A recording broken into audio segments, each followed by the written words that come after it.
One of the former Memphis police officers charged in the death of Tyrè Nichols can now go home while he waits for a new trial. A judge reinstated bond for Demetrius Haley today. ABC 24's Lauren Turman was in the courtroom. She joins us live now in studio. Lauren, recent events in these cases could shape the new trial. They certainly could, Pepper, and there is a possibility the case might not even make it to a retrial. But before we dive into those details, it is worth noting that U.S. attorneys seem to struggle a bit today because they don't have a federal verdict to rely on like they did just a few weeks ago before the judge granted the new trial for 3 former officers. And a prosecutor told the court today they're now in somewhat of an awkward position.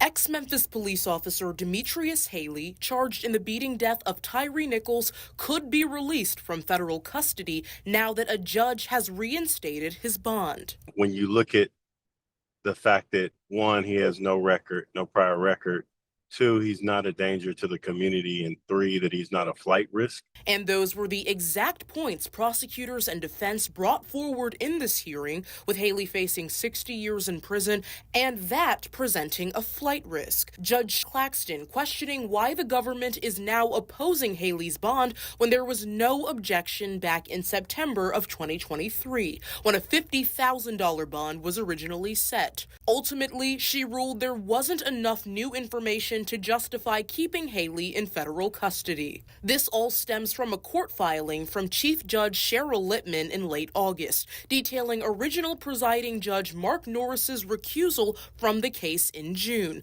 just days before sentencing was set to begin. As a result, Demetrius Haley, Tadarius Bean, and Justin Smith were all granted a new trial. Criminal defense attorney Art Horn says this puts the defense in a great position. I think the thing that's kind of unusual is, in this case, the defense lawyers have had 2 trials. They've had a federal trial, they've now had a state trial, and potentially could have a 3rd trial. So they have an idea of what the evidence looks like. They have an idea of what worked.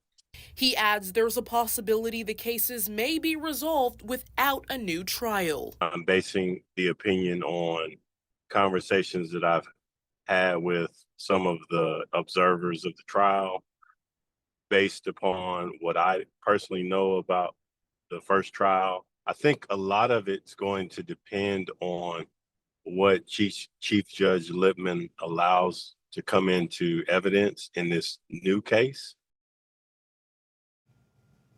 And ex-officer Justin Smith was supposed to appear in court today as well, but his hearing was continued. Tadarius Bean also made a request for the reinstatement of his bail status, and his hearing is set for next Wednesday. In the studio, I'm Lauren Turman.